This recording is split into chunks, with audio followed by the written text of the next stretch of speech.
अस्सलाम वालेकुम स्टूडेंट्स, कैसे हैं बेटा आप लोग। इलेक्ट्रोकेमिस्ट्री का पार्ट हमारा चल रहा था बेटा। इलेक्ट्रोलाइटिक सेल हमने पढ़ लिया था। आज जो है वो हम स्टार्ट करने जा रहे हैं गैल्वानिक और वोल्टेइक सेल।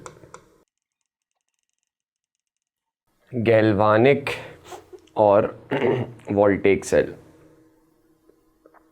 गैल्वानिक और वोल्टेइक सेल के बारे में बेटा एक बात तो मैंने आपको पिछली क्लास में ही बता दी थी। जब स्टार्ट की थी हमने इलेक्ट्रोकेमिस्ट्री तो मैंने बताया था इलेक्ट्रोकेमिकल सेल के बारे में।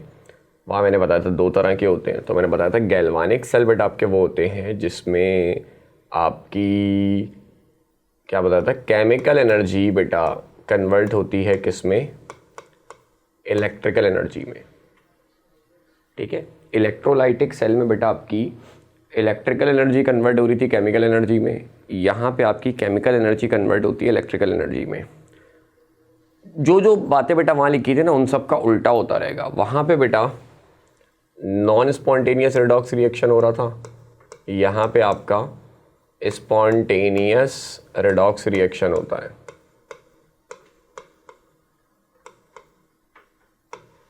ठीक है, वहाँ पे नॉन स्पॉन्टेनियस रिडॉक्स रिएक्शन हो रहा था, यहाँ पे आपका स्पॉन्टेनियस रिडॉक्स रिएक्शन होता है। ठीक है भाई, वहाँ पे हम इलेक्ट्रिकल एनर्जी दे रहे थे। क्यों दे रहे थे? क्योंकि वहाँ पे नॉन स्पॉन्टेनियस रिडॉक्स रिएक्शन होता है। यहाँ पे हम इनपुट में एनर्जी नहीं दे रहे, तो इसका मतलब यहाँ पे जो रिडॉक्स रिएक्शन होता है वो खुद से होने की सलाहियत रखता है ना। स्पॉन्टेनियस रिएक्शन मतलब जो खुद से होने की सलाहियत रखें। तो यहाँ पे बेटा आपके स्पॉन्टेनियस रिडॉक्स रिएक्शन होते हैं। ठीक है, मतलब जो खुद से होने की सलाहियत रखें। जब भी आपको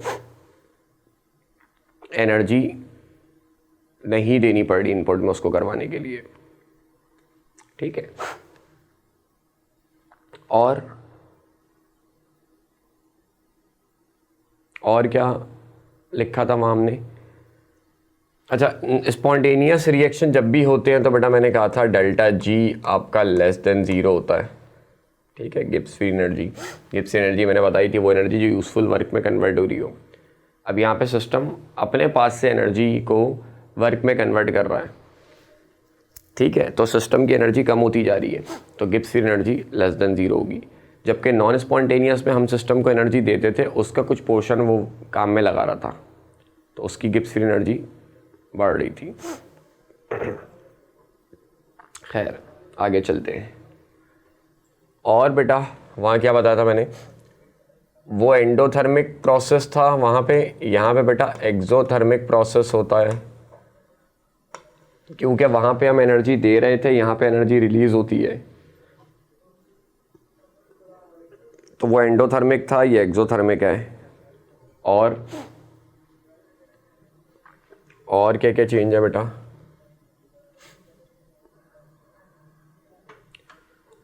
और आपका अल्लाह भला करे, वहाँ पे एक ही कंपार्टमेंट में होता था।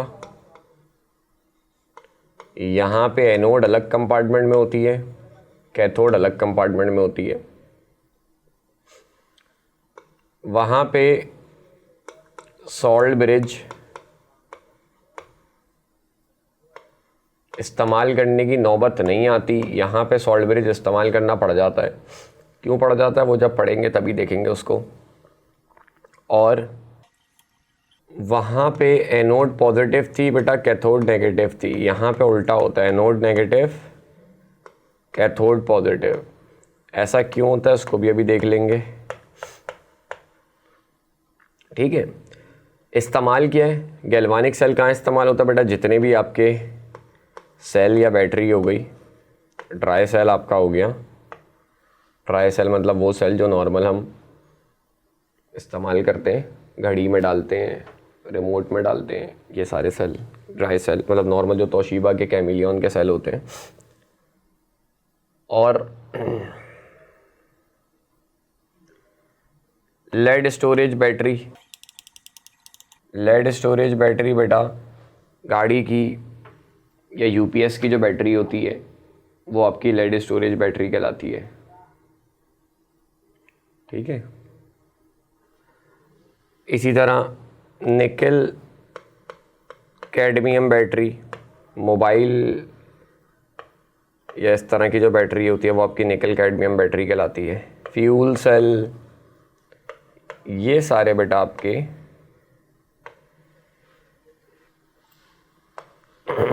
ये सारे आपके क्या कहलाते हैं, गैल्वानिक या फिर वोल्टेक सेल। ये सब क्या करते हैं बेटा, आपकी केमिकल एनर्जी को इलेक्ट्रिकल एनर्जी में कन्वर्ट करते हैं। यानी ये सब आउटपुट में आपको इलेक्ट्रिकल एनर्जी देते हैं, जिससे आप जितनी भी अपनी बिजली से चलने वाली चीज़ें हैं उनको आप चला सकते हो। ठीक है, अब इसको डायग्राम से समझते हैं ताकि बाकी जो बातें बेटा मैंने बताई हैं वो सब क्लियर हो सके। देते हैं जिससे आप जितनी भी अपनी बिजली से चलने वाली चीज़ें हैं उनको आप चला सकते हो। ठीक है, अब इसको डायग्राम से समझते हैं ताकि बाकी जो बातें बेटा मैंने बताई हैं वो सब क्लियर हो सके।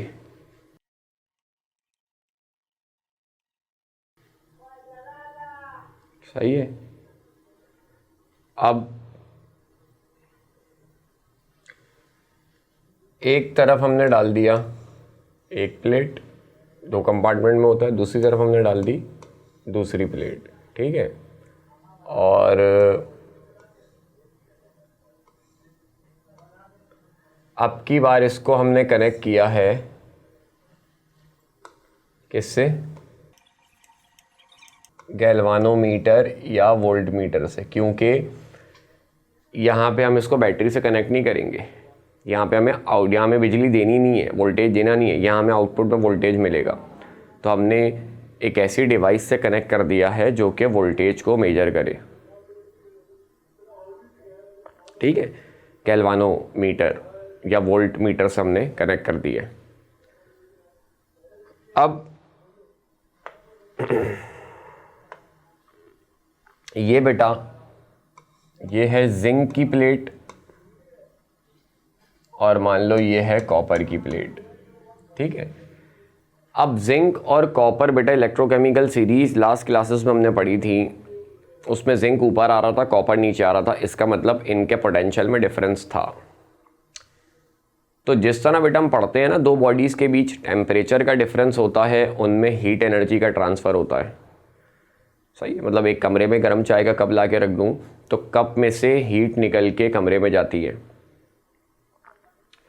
बिल्कुल इसी तरह अगर दो प्लेट्स के दरमियान, दो इलेक्ट्रोड्स के दरमियान पोटेंशियल का डिफरेंस होता है बेटा, तो उनके बीच इलेक्ट्रिकल एनर्जी का ट्रांसफ़र होता है, इलेक्ट्रॉन्स का फ़्लो होता है, और वो इलेक्ट्रॉन्स बेटा आपके फ़्लो करते हैं। कहाँ से कहाँ फ़्लो करेंगे, सोचो। ये सारी बातें तुम लोग पढ़ चुके हो, समझ चुके हो। मैंने कहा था जो सीरीज़ में ऊपर आता है वो रिड्यूसिंग एजेंट होता है, उसमें इलेक्ट्रॉन लॉस करने की पावर ज़्यादा होती है, और जो सीरीज़ में नीचे आता है उसमें इलेक्ट्रॉन गेन करने की पावर ज़्यादा होती है, वो ऑक्सीडाइजिंग एजेंट होता है। तो बेटा ऊपर जिंक आता है, नीचे कॉपर आता है, तो इलेक्ट्रॉन्स का जो फ्लो होगा वो जिंक से कॉपर की तरफ होगा। ऐसा ही है, मतलब दोनों में से जो सीरीज़ में ऊपर आ रहा होगा वो इलेक्ट्रॉन लूज़ करेगा, और जो नीचे आ रहा होगा वो इलेक्ट्रॉन गेन करेगा। अब जब इलेक्ट्रॉन्स की पूरी साइकिल, पूरा चक्कर कंप्लीट हो जाएगा तो आउटपुट में आपको मिलेगी बेटा इलेक्ट्रिकल एनर्जी, वोल्टेज। कैसे, देखो ये प्लेट जिंक की बनी हुई है। मान लो जिंक के एक एटम ने 2 इलेक्ट्रॉन लॉस किए, 2 इलेक्ट्रॉन लॉस करता है ना जिंक का एक एटम, जिंक पे +2 चार्ज होता है। अच्छा, इसको मैंने डिप किया हुआ है 1 मोलर जिंक सल्फेट के सॉल्यूशन में, और उसको मैंने डिप किया हुआ है 1 मोलर कॉपर सल्फेट के सॉल्यूशन में। कॉपर को कॉपर के सॉल्यूशन में डिप किया, जिंक को जिंक के सॉल्यूशन में डिप किया। तो जिंक का एक एटम 2 इलेक्ट्रॉन लूज करेगा बेटा, और जिंक के पॉजिटिव आइन बना के आ जाएगा सॉल्यूशन में, क्योंकि जिंक के आइंस की जगह सॉल्यूशन में है। अब बेटा इस प्लेट पे देखो, जिंक के एक एटम ने 2 इलेक्ट्रॉन लूज किए हैं, लॉस ऑफ इलेक्ट्रॉन ऑक्सीडेशन। इसका मतलब इस प्लेट पे हुई ऑक्सीडेशन। ऑक्सीडेशन किस प्लेट पे होती है बेटा? एनोड पे। तो ये वाली प्लेट आपकी एनोड है। और अगर आप गौर से देखो, ये प्लेट रिच ऑफ इलेक्ट्रॉन है, 2 इलेक्ट्रॉन इस पे आपको नजर आ रहे हैं। जिंक का एक एटम 2 इलेक्ट्रॉन लूज कर रहा है, तो एक एटम के इलेक्ट्रॉन लूज करने की वजह से 2 इलेक्ट्रॉन इस प्लेट पे मौजूद है। इसका मतलब ये प्लेट रिच ऑफ इलेक्ट्रॉन है। तो रिच ऑफ इलेक्ट्रॉन जो होते हैं उन पे कौन सा चार्ज आता है? नेगेटिव। तो वोल्टेइक सेल में, इलेक्ट्रोलाइटिक सेल में एनोड नेगेटिव होती है। अब ये जो 2 इलेक्ट्रॉन बेटा जिंक ने लूज किए हैं, ये प्लेट रिच ऑफ इलेक्ट्रॉन है। उस प्लेट में इस प्लेट के रिस्पेक्ट से इलेक्ट्रॉन की कमी है, वो इलेक्ट्रॉन डेफिशिएंट मान लो, क्योंकि यहाँ ज़्यादा तो वहाँ कम है ऑब्वियसली। तो अब ये इलेक्ट्रॉन्स मूव करते हुए जाएंगे उस प्लेट की तरफ जहाँ पे कमी है, उसकी तरफ जाने की कोशिश करेंगे ना। तो ये इलेक्ट्रॉन घूम के वहाँ चले गए। अब वहाँ पे जो कॉपर सल्फेट है बेटा, ये टूटेगा कॉपर के पॉजिटिव आइन में और सल्फेट के नेगेटिव आइन में। सल्फेट के नेगेटिव आइन तो वहीं रहेंगे, कॉपर के पॉजिटिव आइन इस प्लेट पे जाएंगे और उन 2 इलेक्ट्रॉन को गेन करके कॉपर में कन्वर्ट हो जाएंगे। तो इस प्लेट पे बेटा क्या हो रही है, ये कॉपर के आइंस वहाँ जाके 2 इलेक्ट्रॉन गेन कर रहे हैं। इस प्लेट पे गेन ऑफ इलेक्ट्रॉन हो रहा है। गेन ऑफ इलेक्ट्रॉन को बेटा हम बोलते हैं रिडक्शन। और रिडक्शन जिस प्लेट पे होती है वो लिखूंगा ना डायरेक्ट। रिडक्शन किस प्लेट पे होती है बेटा? कैथोड पे। तो ये वाली प्लेट आपकी कैथोड है। और वही बात बेटा, इस प्लेट को अगर आप देखो, ये प्लेट उस प्लेट के रिस्पेक्ट से इलेक्ट्रॉन डेफिशिएंट है। वहाँ पे एक्स्ट्रा इलेक्ट्रॉन्स आपको नज़र आ रहे हैं, यहाँ पे नज़र नहीं आ रहे। तो ये प्लेट इलेक्ट्रॉन डेफिशिएंट है। इलेक्ट्रॉन की डेफिशिएंसी होने से पॉजिटिव चार्ज आता है। तो बेटा ये आपकी पॉजिटिव प्लेट है। तो गैल्वानिक सेल में एनोड नेगेटिव, कैथोड पॉजिटिव होती है। बात समझ में मेरे ख्याल में आप लोगों को अब आ गई होगी। ठीक है। अब बेटा यहाँ से इलेक्ट्रॉन निकले, घूम के वहाँ गए, उसने इलेक्ट्रॉन गेन किया, पूरा इलेक्ट्रॉन्स का फ्लो, पूरा चक्कर, पूरी साइकिल कंप्लीट हो गई। तो यहाँ पे आपको रीडिंग नज़र आ जाएगी, कुछ ना कुछ वैल्यू मिल जाएगी, जो कि जिंक और कॉपर की कंडीशन में कितनी मिलती है बता देता हूँ आपको। जिंक और कॉपर को अगर आप इस्तेमाल कर रहे हो तो 1.1 वोल्ट मिलता है आपको। ठीक है, कैसे मिलता है उसको अभी देखते हैं। अब देखो, मैंने एक चीज़ लिखाई थी, सॉल्ट ब्रिज का भी हम इस्तेमाल करते हैं, और मैंने अभी तक सॉल्ट ब्रिज नहीं डाला, क्योंकि क्यों डालना पड़ता है उसका रीज़न भी आप लोगों को बताऊंगा। देखो कुछ अरसे तक तो ये काम होता रहेगा, लेकिन उसके बाद क्या होगा, देखो जैसे ही जिंक का एटम इलेक्ट्रॉन लूज करके जिंक के आइंस बना के सॉल्यूशन में आता रहेगा, तो इस तरफ जिंक के आइंस की कंसंट्रेशन बढ़ जाएगी। ये नेगेटिव प्लेट है, इसके आसपास बहुत सारे जिंक के आइंस जमा हो जाएंगे, और जैसे ही ये कॉपर सल्फेट में टूटेगा, कॉपर तो इस प्लेट पे रिड्यूस होता जा रहा है, तो इस तरफ सल्फेट की कंसंट्रेशन बढ़ रही है। ये पॉजिटिव प्लेट है, इस प्लेट के आसपास बहुत सारे सल्फेट के आयन जमा हो जाएंगे। अब सोचो, जिंक का एक एटम 2 इलेक्ट्रॉन लूज करके जब सॉल्यूशन में आएगा, तो क्या ये 2 इलेक्ट्रॉन इतने सारे पॉजिटिव आयन जो इसके इर्द गिर्द जमा है उसको छोड़ के इतनी दूर जाके कॉपर के पास जाना पसंद करेंगे? नहीं ना। जिंक के इतने सारे पॉजिटिव आयन जमा है, इलेक्ट्रॉन चाहेंगे चलो इन्हीं के पास ही चले जाते, क्या इतना घूम फिर के मेहनत करके जाए और कॉपर के पास जाए। या मान लो अगर बड़ी हिम्मत करके वो वहाँ चले भी गए, तो इस प्लेट के आसपास बहुत सारे सल्फेट के आयन जमा है, तो क्या वो कॉपर को वो 2 इलेक्ट्रॉन गेन करने का मौका देंगे? बल्कि वो नेगेटिव है, इलेक्ट्रॉन को भगा देंगे, बोलेंगे जाओ निकलो, इन पे भी नेगेटिव चार्ज है, इलेक्ट्रॉन पे भी नेगेटिव चार्ज है। तो इसका मतलब इलेक्ट्रॉन का फ्लो रुक जाएगा, इलेक्ट्रॉन की साइकिल, इलेक्ट्रॉन का चक्कर कंप्लीट नहीं होगा, तो आउटपुट में बेटा आपको वोल्टेज मिलना बंद हो जाएगा, कम होते होते बंद। तो आपसे ये पूछ सकता है, अगर हम सॉल्ट ब्रिज का इस्तेमाल ना करें तो क्या होगा? वोल्टेज ड्रॉप्स टू 0 पे टिक करोगे। अगर हम सॉल्ट ब्रिज का इस्तेमाल ना करें तो इलेक्ट्रॉन का फ्लो रुक जाएगा, और आउटपुट में जो आपको वोल्टेज मिल रहा था इलेक्ट्रॉन के फ्लो होने की वजह से, वो भी ख़त्म हो जाएगा। तो इसलिए बेटा हम इस्तेमाल करते हैं किसको? सॉल्ट ब्रिज को।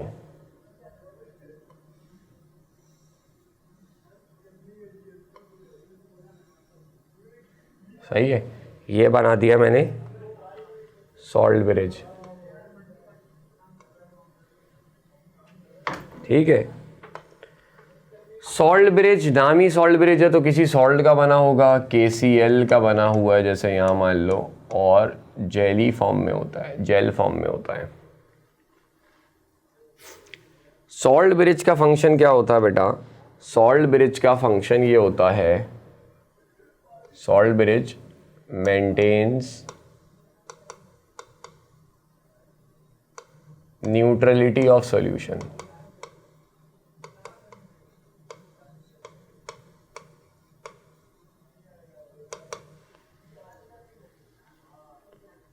सही है, सॉल्ट ब्रिज क्या करता है बेटा? सॉल्यूशन की न्यूट्रलिटी को मेंटेन करता है। कैसे मेंटेन करता है बेटा?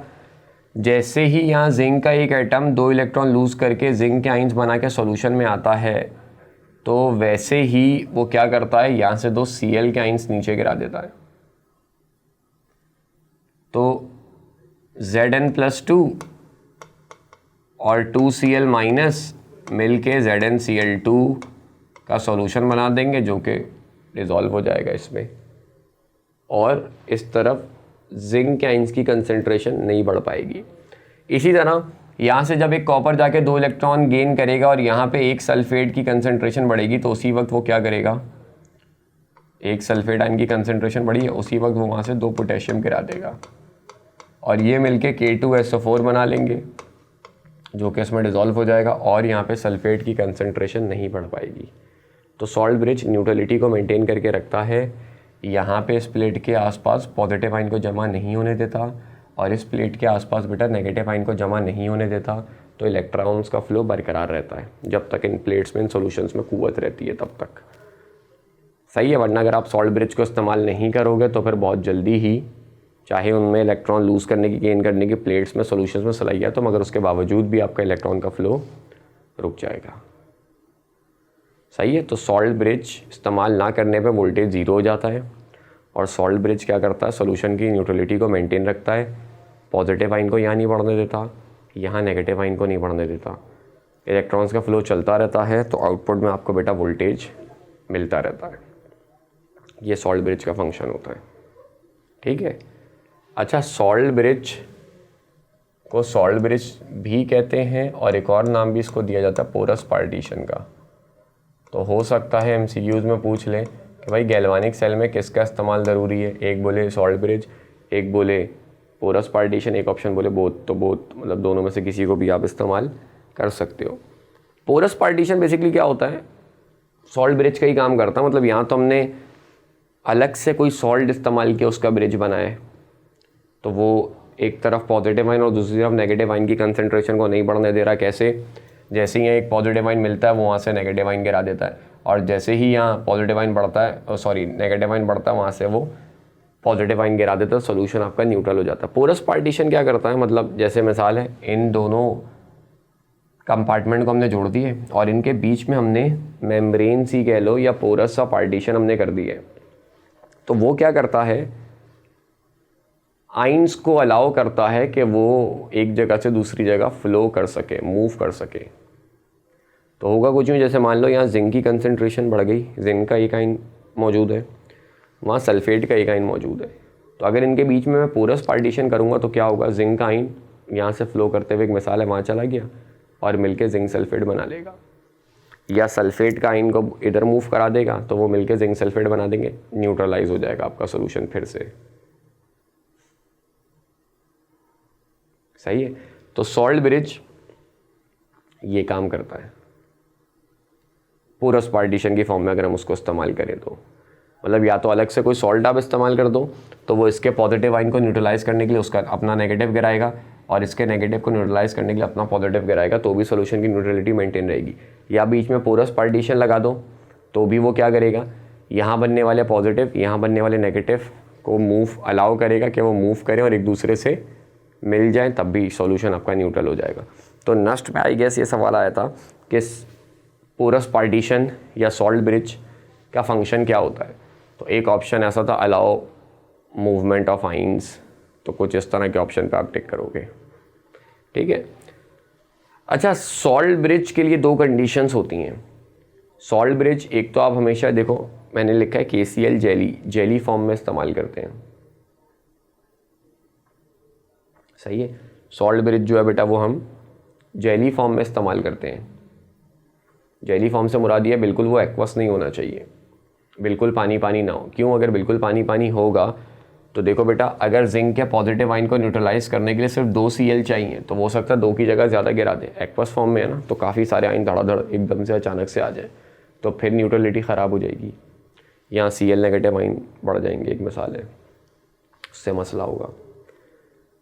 और वहाँ सल्फेट को न्यूट्रलाइज करने के लिए 2 पोटेशियम चाहिए तो ये 2 की जगह ज़्यादा गिरा देगा। तो जेल फॉर्म में होना चाहिए ताकि जितने आइंस की रिक्वायरमेंट हो उतने ही आइंस फ्लो कर सकें। दूसरा, इनर्ट होना चाहिए। इनर्ट से मुराद सॉल्ट ब्रिज का आइन सॉल्यूशन के आइन के साथ मिलके कोई ऐसा सॉल्यूशन ना बना रहा हो जो इनसॉल्युबल हो, नीचे बैठ रहा हो, प्रेसिपिटेट बना रहा हो। जैसे मिसाल के तौर पर अगर ये सिल्वर की प्लेट होती तो फिर हम KCl को इस्तेमाल नहीं करते। क्यों?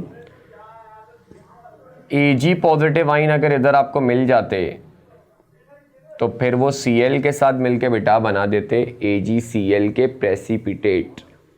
तो इस सॉल्यूशन में नीचे AgCl के प्रेसिपिटेट जमा होते रहते, बैठते रहते, तो फिर वो आपके सेल को डैमेज कर सकते थे, आगे जाके मसले मसाइल पैदा कर सकते थे। तो इस वजह से हमने, हमारे पास अगर कोई सॉल्ट ब्रिज ऐसा इस्तेमाल करेंगे जो कि इनर्ट हो, यानी वो सॉल्यूशन के आइंस के साथ मिलके कोई ऐसा सॉल्यूशन ना बना दे जो PPTs बना रहा हो, नीचे बैठ रहा हो, डिज़ोल्व ना हो रहा हो। ठीक है। अच्छा, इसके बाद सेल की रिप्रेजेंटेशन के ऊपर बेटा बात कर लेते हैं। सेल को रिप्रेजेंट किस तरह किया जाता है? सेल को रिप्रेजेंट बेटा करते हैं कि एनोड लिखते हैं, उसके बाद एनोड प्रोडक्ट, उसकी कंसंट्रेशन इधर ही बता देते हैं, बीच में 2 लाइंस बनाते हैं, फिर कैथोड प्रोडक्ट, उसकी कंसंट्रेशन और आखिर में कैथोड। तो ये बेटा यहाँ C2 होगा ना, तो ये बेटा गैल्वानिक सेल या फिर वोल्टेइक सेल की रिप्रेजेंटेशन होती है। अच्छा, बीच में आपसे बोले भाई ये जो 2 लाइंस आपने बनाई हैं ये किसको रिप्रेजेंट कर रही हैं? तो बेटा ये 2 लाइंस सॉल्ट ब्रिज को रिप्रेजेंट करती हैं। सही है। बीच में हमने इनके सॉल्ट ब्रिज लगाया ना, तो अब इनको आपस में मिलाया नहीं है, सॉल्ट ब्रिज से सेपरेट किया हुआ, तो बीच में 2 लाइन सॉल्ट ब्रिज को रिप्रेजेंट करती हैं। अब अगर मैं क्या कहते हैं,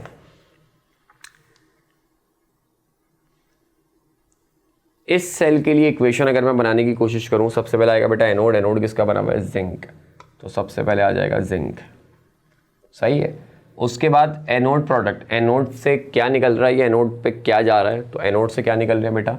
जिंक के पॉजिटिव आइन जो कि जिंक के सॉल्यूशन में जा रहे हैं, जिसकी कंसंट्रेशन बेटा 1 मोलर है। अमूमन कंसंट्रेशन को हम 1 मोलर ही लेते हैं। बीच में आ गया सॉल्ट ब्रिज। सॉल्ट ब्रिज के बाद आता है बेटा कैथोड प्रोडक्ट। कैथोड से क्या मिल रहा है या कैथोड पे क्या जा रहा है? तो बेटा कैथोड पे क्या जा रहा है? कॉपर के पॉजिटिव आइन, कॉपर सल्फेट के सॉल्यूशन से, जिनकी कंसंट्रेशन भी 1 मोलर है। और बेटा कैथोड किसका बना हुआ है? कॉपर का। तो ये जो मैंने पूरी डायग्राम बना के इतनी मेहनत की है लंबी चौड़ी, उसको मैं इस फॉर्म से एक्सप्रेस कर सकता हूँ। ठीक है। तो ये अक्सर सवाल आ जाता है कि जिंक कॉपर का जो गैल्वानिक सेल है उसको कैसे रिप्रेजेंट करते हैं? तो ऐसे रिप्रेजेंट करते हैं। जिंक ऊपर आता है तो जिंक इलेक्ट्रॉन लूज करके जिंक के आइंस बनाएगा। ये बात ये इशारा कर रही कि जिंक से इलेक्ट्रॉन निकल रहे हैं। कॉपर नीचे आता है तो कॉपर के आइंस सॉल्यूशन में से इलेक्ट्रॉन को गेन करके कॉपर बनेंगे। तो कॉपर इलेक्ट्रॉन को गेन कर रहा है क्योंकि कॉपर सीरीज में नीचे आता है। तो मतलब इस रिप्रेजेंटेशन से आपको ये समझ में आ रहा है कि बेटा अगर हम एनोड जिंक की बनी हुई है, कैथोड कॉपर की बनी हुई है, अब एनोड जिंक की बनी है तो वो इलेक्ट्रॉन लूज करेगा, लूज करके जिंक के पॉजिटिव आइन बना रहा है। कैथोड जो कॉपर का बना हुआ है वो रिड्यूस होगा, तो वहाँ कॉपर के आइन जाके इलेक्ट्रॉन को गेन करके रिड्यूस होंगे। ठीक है। यानी एक इक्वेशन आपको ऐसे गिवन हो जिसमें लिखा हो कि भाई कॉपर के आइंस बना रहा है और जिंक के आइंस इलेक्ट्रॉन को गेन करके रिड्यूस हो रहे हैं, तो वो ऑप्शन गलत हो जाएगा। या बिल्कुल इससे मिलता जुलता भी एक ऑप्शन है, बस इसको इन्वर्ट कर दे, यानी यहाँ पे लिख दे इसको और यहाँ पे लिख दे इसको। हो यही कि कॉपर के आइंस कॉपर में कन्वर्ट हो रहे हैं और जिंक के आइंस बना रहा है, लेकिन लिखा हुआ ऐसे हो कि ये चीज़ लेफ्ट पे लिखी हो, ये राइट पे लिखी हो। तो आप बोलो यार बात तो ये भी सही है, लेकिन लिखने का जनरल तरीका ये है कि बेटा सॉल्ट ब्रिज से पहले एनोड को लिखा जाता है, सॉल्ट ब्रिज के बाद कैथोड को लिखा जाता है। तो इसको भी, इसका भी मतलब आपने ख्याल रखना है कि हो सकता है एक रिप्रेजेंटेशन ऐसी हो जिसमें यही बता रहा हो कि कॉपर के आइंस कॉपर में कन्वर्ट हो रहे हैं और जिंक के आइंस में कन्वर्ट हो रहा है, मगर कॉपर वाला पहले लिखा हो, जिंक वाला बाद में लिखा हो, तो आप उस पर भी टिक नहीं करोगे। ये सही रिप्रेजेंटेशन होती है किसकी? गैल्वानिक या फिर वोल्टेक सेल की। ठीक है, अब अगर बेटा आपको सेल का ईएमएफ निकालना हो, ईएमएफ है तो ई लगा दिया, स्टैंडर्ड है तो ऊपर नॉट लगा दो। सेल का निकालना है तो वो बेटा किसके बराबर होगा? वो बराबर होगा किसके?